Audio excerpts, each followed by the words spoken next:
History is not only about kings, victories, and wars. Hidden within its shadows are some of the darkest truths of humanity that are often left unspoken. In ancient times, societies across the world created punishments designed not only to destroy the body, but also to break human dignity and the mind. This video is presented strictly for historical and educational purposes. It does not promote, glorify, or support violence or torture in any form. Viewer discretion is advised. Today, we will uncover 20 of the most terrifying punishments in history, many of which were deliberately erased or ignored in history books. Because sometimes, reality is far more horrifying than fiction. 20. The cucking stool, England, 16th–17th century. The cucking stool was a punishment used mainly in England during the 16th and 17th centuries, especially in small towns and villages. It was designed not just to punish the body, but to publicly humiliate the accused. Men and women, most often women, were sentenced to this punishment for crimes such as gossiping, public disorder, scolding, or behaviour considered immoral by society at the time. The accused person was tied securely to a wooden chair, which was attached to a long beam or a lever. This chair was then lowered into a river, pond, or lake, repeatedly dunking the person into cold, dirty water. The process could last several minutes or longer, depending on the crowd and the officials overseeing the punishment. While the goal was not always death, drowning was a real risk, especially if the person lost consciousness. More than physical pain, the true purpose of the cucking stool was public shame.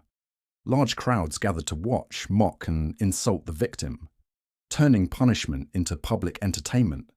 This method reflected how justice in medieval and early modern England focused heavily on social control and fear, rather than rehabilitation. By the late 17th century, the practice began to decline as legal systems slowly moved away from public humiliation toward formal imprisonment and fines. 19. The Iron Maiden, Germany, 16th to 18th century. The Iron Maiden was an extremely terrifying and deadly punishment first used in Germany during the 16th century. It was often employed for prisoners accused of crimes, conspiracies, or religious dissent. This punishment inflicted not only physical pain, but also severe mental and psychological torment. The device itself was a metal coffin with sharp spikes lining the interior walls. The condemned person would be placed inside, and when the doors were closed, the spikes would pierce the body, carefully designed to cause prolonged agony without immediate death.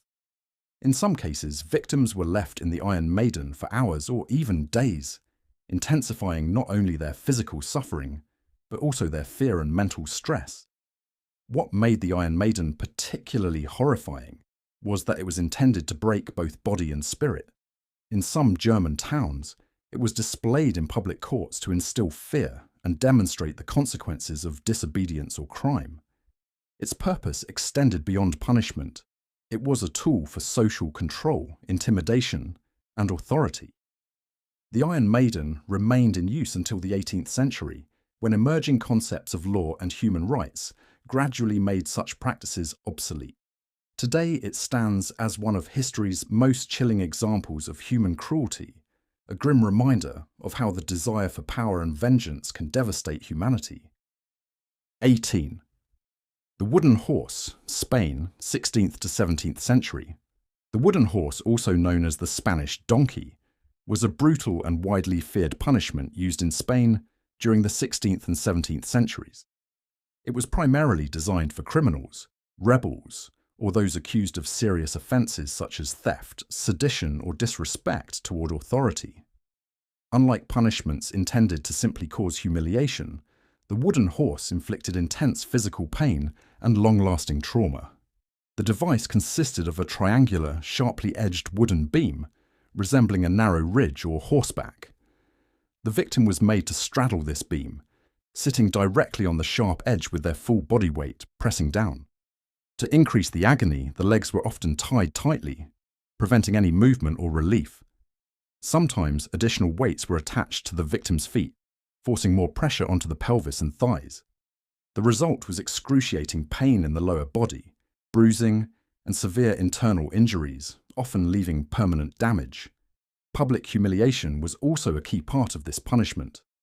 The wooden horse was usually placed in a market square or town centre where townspeople were encouraged to gather and witness the act. The combination of physical torment and public shame served as a warning to others, reinforcing the ruler's authority and instilling fear among the populace. The use of the wooden horse reflects the harsh realities of justice during Spain's early modern period.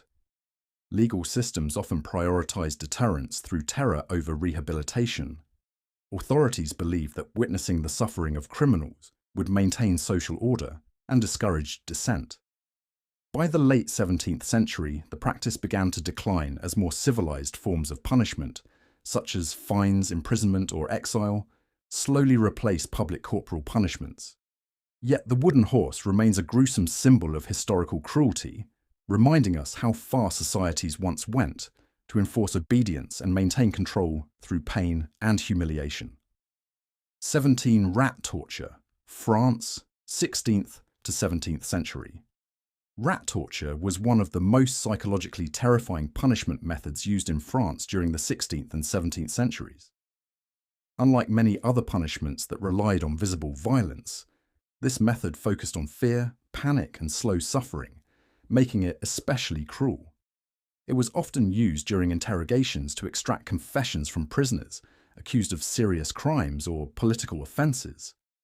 The method involved placing a live rat inside a metal cage or container, which was then secured against the victim's stomach, chest, or back.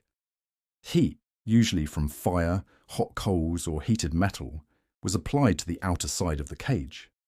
As the temperature rose, the rat, desperate to escape the heat, would gnaw and claw through the only available route, the victim's flesh. This caused extreme pain, deep wounds, and often fatal internal injuries. What made rat torture particularly horrifying was its psychological impact.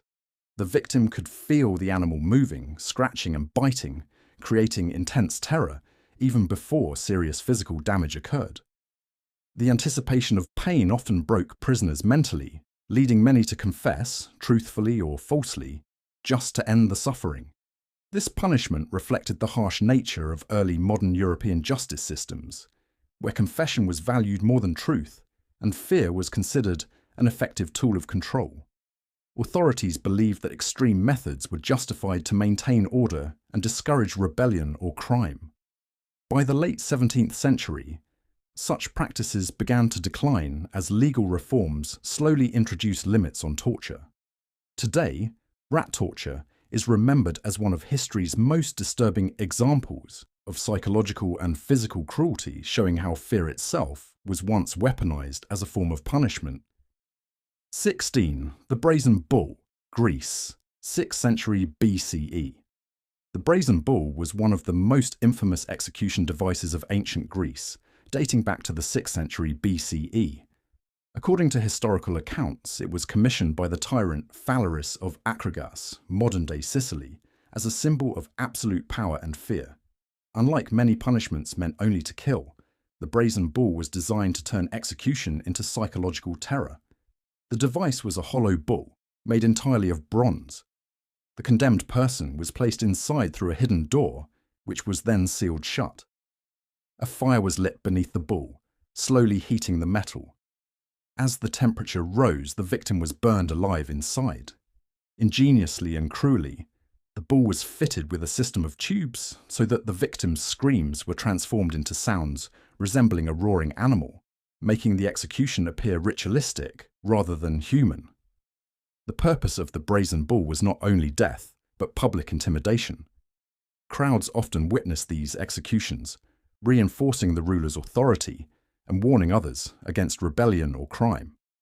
This punishment reflects how ancient justice systems relied heavily on fear, spectacle, and absolute control, rather than mercy or rehabilitation. Over time, such methods became symbols of tyranny. Today, the brazen bull is remembered as one of history's most horrifying examples of cruelty, illustrating how innovation was once used not to protect life, but to destroy it in the most terrifying way imaginable. 15. The whipping post, United States, 17th to 19th century.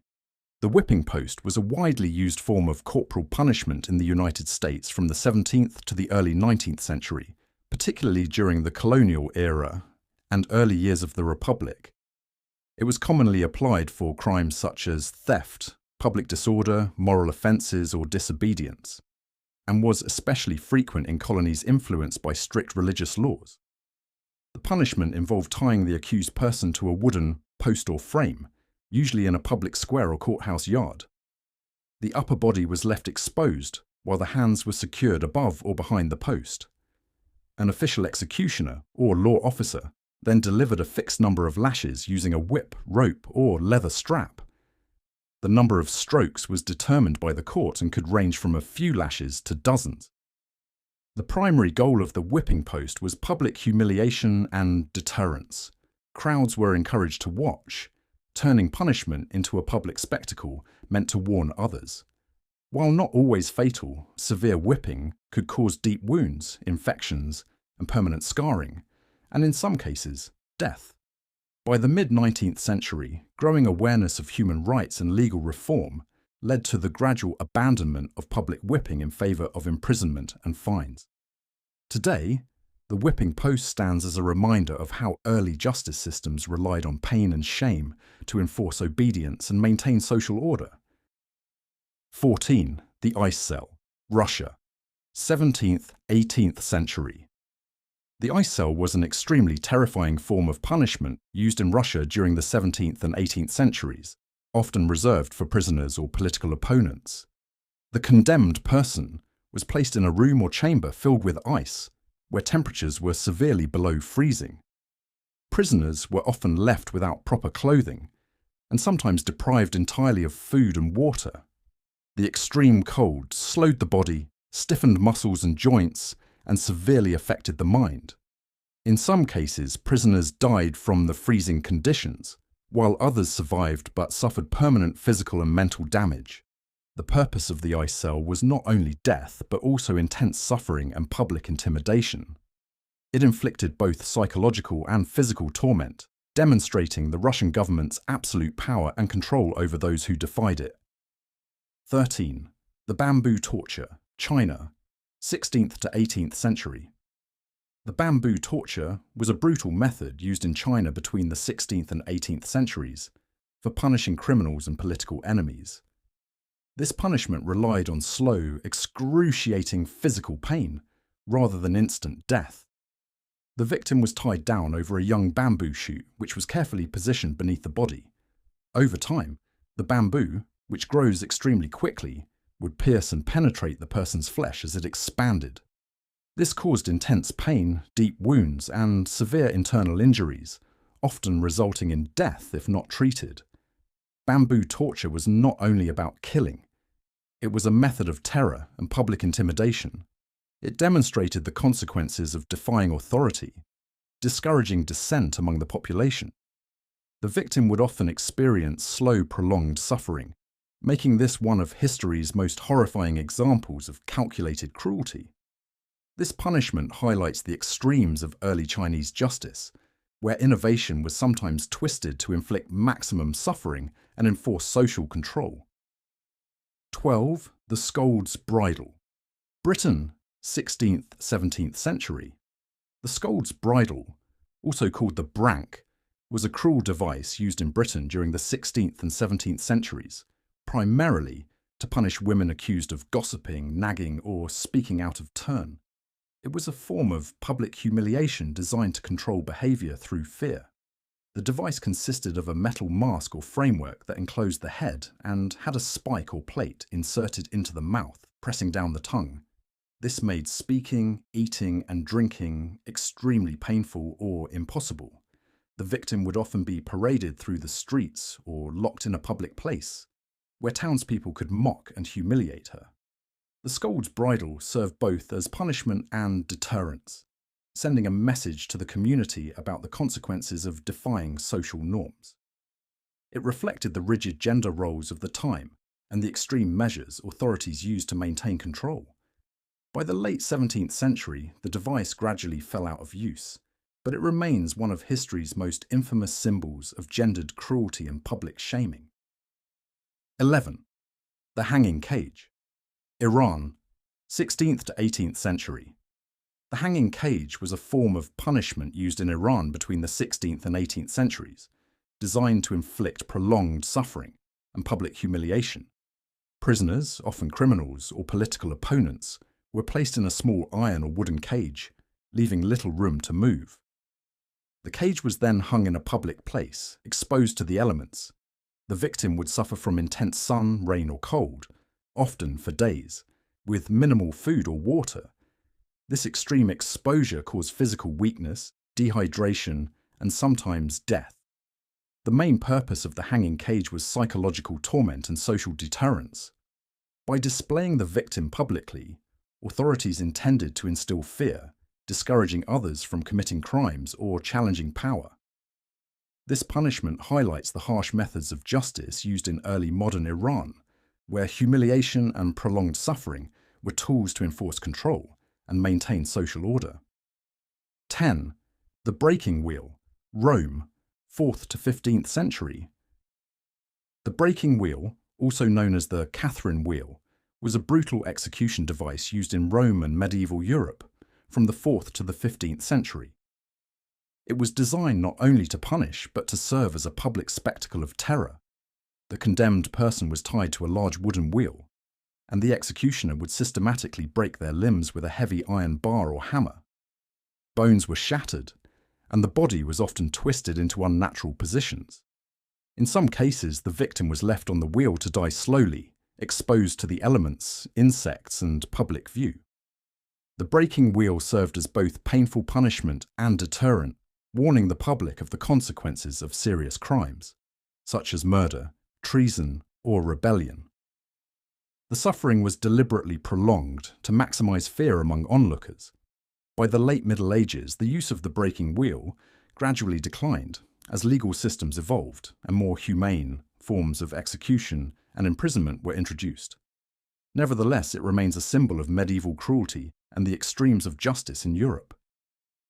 9. The blood eagle, Nordic countries, 9th to 11th century. The blood eagle is one of the most infamous execution methods associated with the Nordic and Viking world between the 9th and 11th centuries. According to medieval sagas and historical accounts, it was used as an extreme act of vengeance, reserved for enemies who committed grave betrayals or dishonored powerful leaders.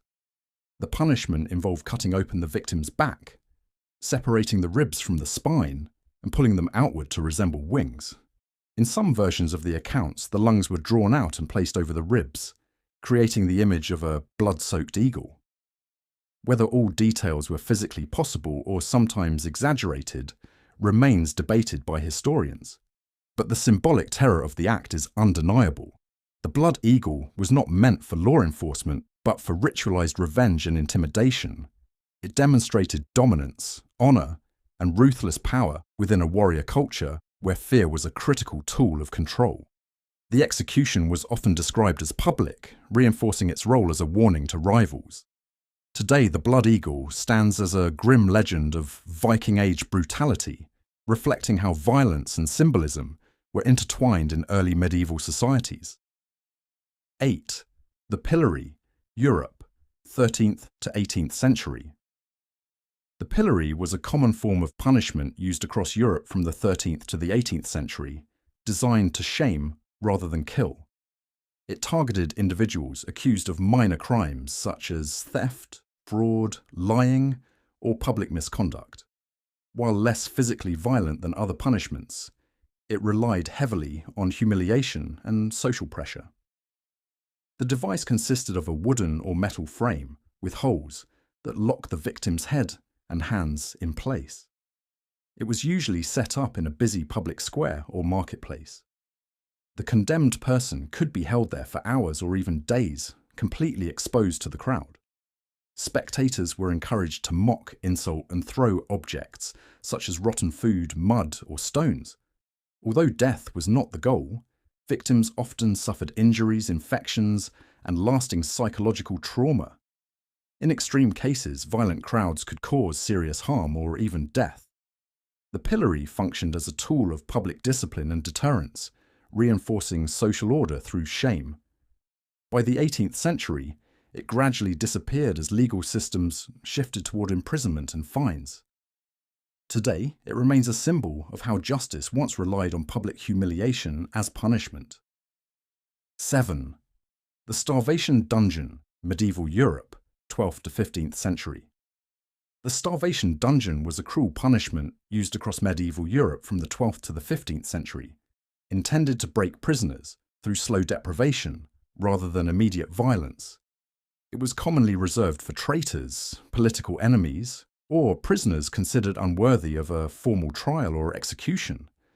Victims were locked inside dark underground cells, often deep within castles or fortresses. These dungeons had little or no ventilation, no light, and minimal space to move. Prisoners were given little to no food or water, forcing them to endure extreme hunger, weakness, and despair over days or weeks. The psychological impact was as devastating as the physical suffering. Isolation, darkness, and the certainty of slow death crushed the will of many prisoners long before their bodies failed. The starvation dungeon reflects how medieval justice relied on neglect, fear, and silence as tools of punishment. Over time, such practices declined as legal systems began shifting toward imprisonment and regulated sentencing, but the dungeon remains a haunting symbol of medieval cruelty. 6. The catapult death, Japan, medieval period, 14th to 16th century. The catapult death refers to a rare and extreme punishment associated with medieval warfare in Japan during the 14th to 16th centuries. Rather than a formal judicial sentence, it was used in times of conflict as a method of intimidation and psychological warfare against enemies or invaders.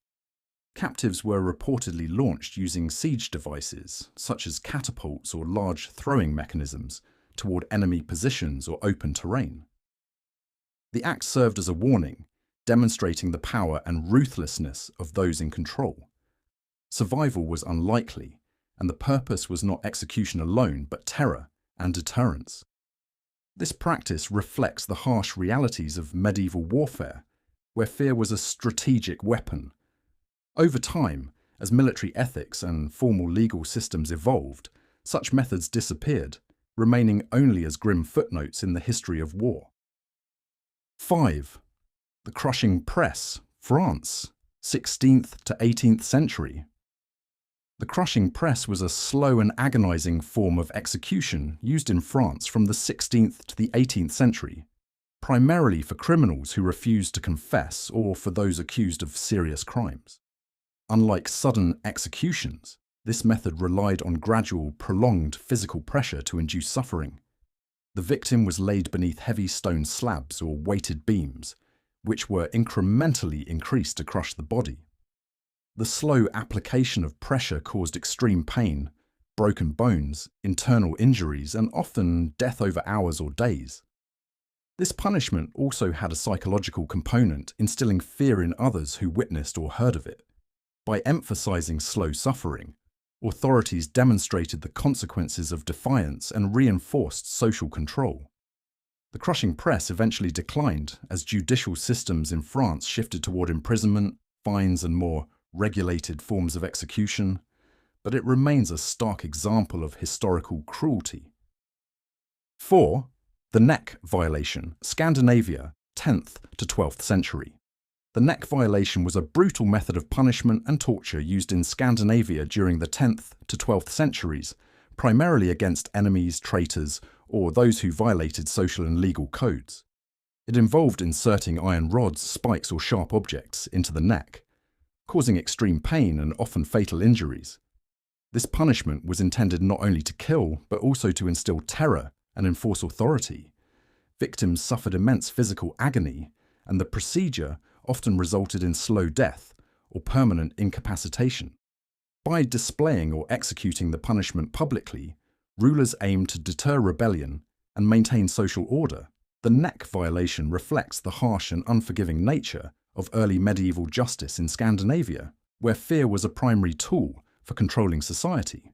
Though long abolished, it remains one of the most horrific historical methods of torture in Northern Europe.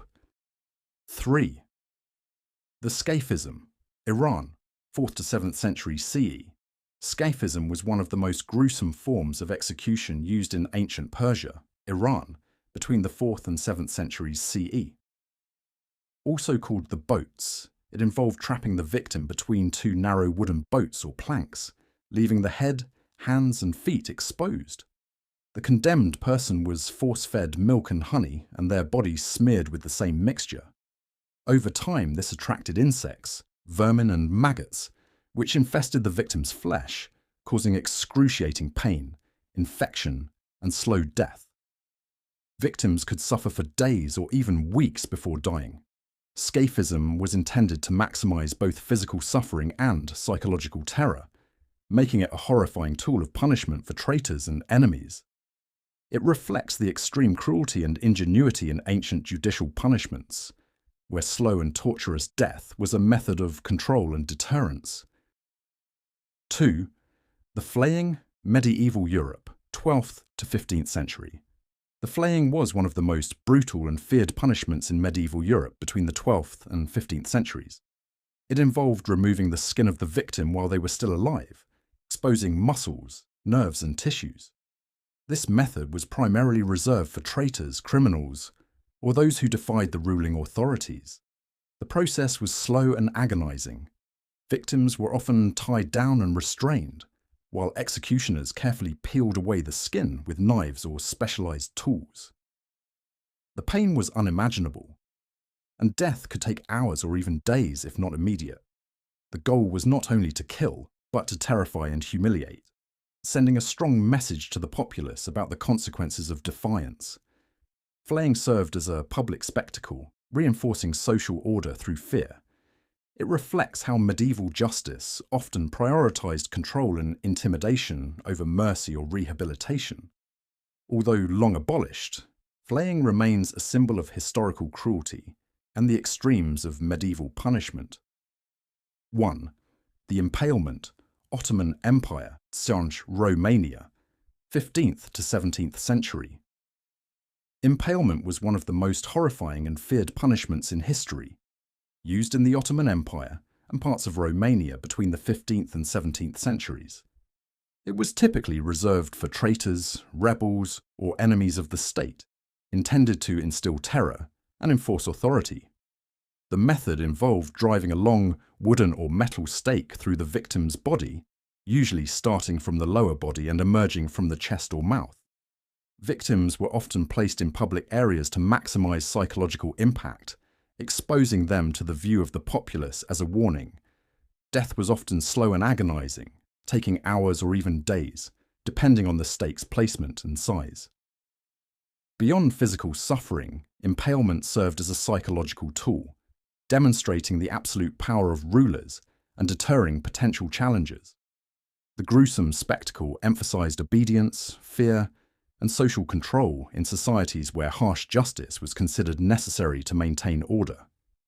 Though long abolished, impalement remains a chilling reminder of historical cruelty and human capacity for brutality, marking it as one of the most extreme punishments ever devised. As we reach the end of our journey through 20 of history's most horrifying punishments, we are reminded of the extremes of human cruelty and the suffering endured across centuries. From the starvation dungeon to impalement, each method shows how fear and power were used to control and terrify. Yet remembering these dark chapters allows us to value justice, compassion, and humanity today. If this journey into history moved you, make sure to subscribe to HISTOR 12, share this video with friends, and hit the like button to support uncovering the untold stories of the past. Thank you for watching, and may we never forget the lessons history teaches us.